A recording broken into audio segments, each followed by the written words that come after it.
अस्सलाम वालेकुम दोस्तों, उम्मीद करता हूं आप खैरियत से होंगे। आज की हमारी वीडियो का टॉपिक फ्रेंडोल पी टैबलेट्स के ऊपर है। फ्रेंडोल पी टैबलेट के अगर इंग्रेडिएंट की बात करें तो इसमें दो तरह के इंग्रेडिएंट पाए जाते हैं। एक पैरास्टामोल जिसको कालपोर और पैंडोल के नाम से आप लोग जानते होंगे, दूसरा ट्रामाडोल। ट्रामाडोल का तल्लुक ओपिएट क्लास ऑफ मेडिसिन के साथ है। ओपिएट क्लास जो कि नार्कोटिक मेडिसिन के तौर पर इस्तेमाल की जाती है, कंट्रोल मेडिसिन के तौर पर इसको इस्तेमाल करवाया जाता है, क्योंकि इसके ज्यादा इस्तेमाल करने से, ज्यादा मिकदार में इस्तेमाल करने से एक तो बंदा इसका आदी हो जाता है, दूसरा इसके बहुत ज्यादा सीवियर किस्म के साइड इफेक्ट नोट किए जाते हैं। बहरहाल इसको अगर किसी को बहुत ज्यादा सीवियर किस्म की पेन है तो उसमें इस्तेमाल कर सकते हैं। तो आज की वीडियो में हम फ्रेंडोल पी टैबलेट को समझने की कोशिश करेंगे, कौन कौन सी कंडीशन में इसको इस्तेमाल किया जा सकता है, कितनी मिकदार में इसको इस्तेमाल करना चाहिए, उसके साइड इफेक्ट क्या है। तो जो लोग हमारे चैनल पर अभी नए हैं, चैनल को सब्सक्राइब कीजिए ताकि हमारी लेटेस्ट वीडियो आप तक पहुंचे रहे। तो बात करते हैं फ्रेंडोल पी टैबलेट के यूजेस की। अगर किसी को अक्यूट इंजरी और सर्जरी वगैरह का मसला है तो उसमें हम इसको इस्तेमाल कर सकते हैं। मतलब कि अगर किसी को थोड़े अरसे से किसी इंजरी की वजह से दर्द का मसला है, साथ में अगर किसी को सर्जरी के बाद दर्द वगैरह का मसला है, तो उन लोगों में हम फ्रेंडोल पी टैबलेट को इस्तेमाल कर सकते हैं। मुख्तलिफ किस्म की सर्जरी के बाद दर्द की शिद्दत को कम करने के लिए फ्रेंडोल पी टैबलेट को इस्तेमाल करवाया जाता है। इस तरह कुछ ऐसे केस भी होते हैं कि जिन लोगों का ऑपरेशन होना होता है तो उससे पहले जो पेन की शिद्दत वगैरह होती है उनको कम करने के लिए भी इस तरह के पेन किलर को इस्तेमाल करवाया जाता है। तो पेन की शिद्दत को कम करने के लिए फ्रेंडोल पी टैबलेट को हम इस्तेमाल कर सकते हैं। इसी तरह फ्रेंडोल पी टैबलेट को किसी को ऑस्टियोआर्थराइटिस, रोमेटॉइड अर्थराइटिस का मसला है, गठिए की दर्द का मसला है, यूरिक एसिड की वजह से अगर किसी को दर्द का मसला है तो दर्द की शिद्दत को कम करने के लिए हम इसको इस्तेमाल कर सकते हैं। इसी तरह किसी को फिब्रोमियाल्जिया वगैरह का मसला है, पट्टों के खिंचाव की बीमारी होती है जो कि आपकी नींद पर, आपकी याददाश्त पर बहुत ज्यादा असर अंदाज होती है, साथ में जिस्म में थकावट वगैरह का मसला भी देखने को मिलता है। तो ऐसे लोगों में भी हम फ्रेंडोल पी टैबलेट को इस्तेमाल कर सकते हैं।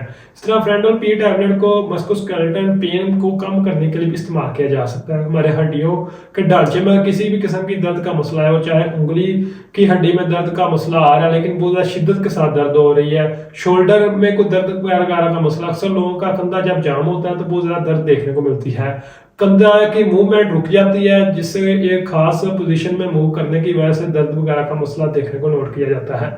लोअर बैक पेन का मसला अक्सर ही देखने को मिलता है। तो ऐसी तमाम कंडीशन में हम फ्रेंडोल पी टैबलेट को इस्तेमाल कर सकते हैं। फ्रेंडोल पी टैबलेट को और किसी को लिगामेंट में कोई दर्द का मसला आ रहा है, इस तरह मसल में कोई किसी किस्म का दर्द का मसला आ रहा है, टिश्यू में दर्द वगैरह का मसला आ रहा है, तो उन तमाम में इस्तेमाल किया जा सकता है। सिंपली फ्रेंडोल पी टैबलेट को उन तमाम कंडीशन में हम इस्तेमाल कर सकते हैं जिनमें जो नॉर्मली मेरी पेन किलर होती हैं वो असर नहीं करती। मतलब कि जो एनसेड टैबलेट्स होती हैं, जब उनको इस्तेमाल करने से दर्द की शिद्दत कम नहीं हो रही तो फिर हम फ्रेंडोल पी टैबलेट को इस्तेमाल कर सकते हैं। एनसेड में जैसे कि आइबोब्रूफन, निम्सोलाइड, डिक्लोफेनिक सोडियम, ये मेजर पेन किलर होती हैं जिनको इस्तेमाल करवाया जाता है। इसी तरह फ्रेंडोल पी टैबलेट को फीमेल में मेंस्ट्रुअल क्रैम्प वगैरह का मसला बन रहा है, पीरियड के दौरान जो दर्द वगैरह का मसला होता है तो उनमें भी इस्तेमाल कर सकते हैं। लेकिन एक बार याद रखें कि जिन लोगों की उम्र 16 साल से कम है उन लोगों में फ्रेंडोल पी टैबलेट को इस्तेमाल नहीं किया जा सकता, क्योंकि इसमें मौजूद ट्रामाडोल जो कि आपके दिमाग पर डायरेक्ट असरअंदाज होता है, तो इसके इस्तेमाल से सीवियर किस्म के साइड इफेक्ट भी आ सकते हैं, चक्कर आ सकते हैं, गनुदगी वगैरह हो सकती है।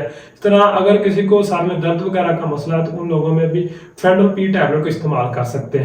इस तरह फ्रेंडोल पी को किडनी की काफी ज्यादा प्रॉब्लम्स में भी हम इस्तेमाल कर सकते हैं। किडनी स्टोन का मसला है, पेशाब में रुकावट वगैरह का मसला है स्टोन की वजह से, तो दर्द की शिद्दत को कम करने के लिए हम फ्रेंडोल पी टैबलेट को इस्तेमाल कर सकते हैं। बात करते हैं फ्रेंडोल पी टैबलेट की डोज की। इसकी एग्जैक्ट डोज तो पेशेंट की डिटेल के बाद ही हम तय कर सकते हैं, लेकिन इसको एक दिन में 1 से 3 टैबलेट तक हम नॉर्मली इस्तेमाल कर सकते हैं। ज्यादातर इसको दिन में 1 और 2 टैबलेट को ही इस्तेमाल करवाया जाता है, लेकिन 3 टैबलेट तक भी इस्तेमाल किया जा सकता है। इसकी अगर मैक्सिमम डोज की बात करें तो इसकी एक टैबलेट को 4 से 6 घंटे के बाद इस्तेमाल किया जा सकता है, लेकिन याद रखें कि इसकी मैक्सिमम टैबलेट डॉक्टर की निगरानी में ही इस्तेमाल की जा सकती है, क्योंकि इसके बहुत ज़्यादा सीवियर किस्म के साइड इफेक्ट होते हैं। दूसरा, इनके इस्तेमाल करने से बंदा आदी भी हो जाता है, जो कि ज़्यादा लंबे अरसे तक बहुत ज़्यादा खतरनाक हो सकता है। तो बात करते हैं इसके साइड इफेक्ट की। इसके इस्तेमाल से ड्रोजीनेस, सर में चक्कर आ सकते हैं, गनुदगी हो सकती है, उल्टी मतली की कैफियत हो सकती है, साथ में मुंह खुश्क हो सकता है। इस तरह इसके साइड इफेक्ट की बात करें तो इसके इस्तेमाल से जिस्म में पसीना वगैरह भी आ सकता है, जिस्म में एलर्जी वगैरह का मसला भी हो सकता है, कॉन्स्टिपेशन भी हो सकती है। इसकी अगर प्रेगनेंसी ब्रेस्ट फीडिंग मदर में इस्तेमाल की बात करें तो उन लोगों में इसको इस्तेमाल नहीं करना चाहिए। इसी तरह फ्रेंड पी टैबलेट की प्रिकॉशन की बात करें तो जिन लोगों को लिवर की किसी डिजीज वगैरह का मसला है तो उन लोगों में पैरासिटामोल को ज्यादा मिकदार में इस्तेमाल नहीं करना चाहिए। मतलब कि अगर किसी को फेरेंडोल पी टैबलेट के साथ पैरासिटामोल कालपोल भी प्रिस्क्राइब की गई है तो फिर इसकी मिकदार को एडजस्ट करके इस्तेमाल करना चाहिए। इसी तरह फेरेंडोल पी टैबलेट को किसी को रिस्पिरेटरी डिसऑर्डर का मसला है, सांस में किसी भी किस्म का आर्जा है, तो ऐसे अफराद में भी इस्तेमाल करने से एहतियात करनी चाहिए। इसकी अगर ड्रग इंट्रैक्शन की बात करें तो फेरेंडोल पी टैबलेट के साथ सेडेटिव मेडिसिन को इस्तेमाल नहीं करना चाहिए। खास तौर पर एंटी डिप्रेशन की मेडिसिन को इसके साथ इस्तेमाल करने से एहतियात करनी चाहिए, क्योंकि उनके इस्तेमाल करने से इसका असर बढ़ सकता है, जिससे जिस्म में गलूदगी आ सकती है, चक्कर आ सकते हैं, बंदा गिर सकता है। तो ऐसी सूरत हाल में इसको इस्तेमाल करने से एहतियात करनी चाहिए। उम्मीद करता हूँ आज की वीडियो आपको पसंद आई होगी। वीडियो को लाइक कीजिए, चैनल को सब्सक्राइब कीजिए। शुक्रिया।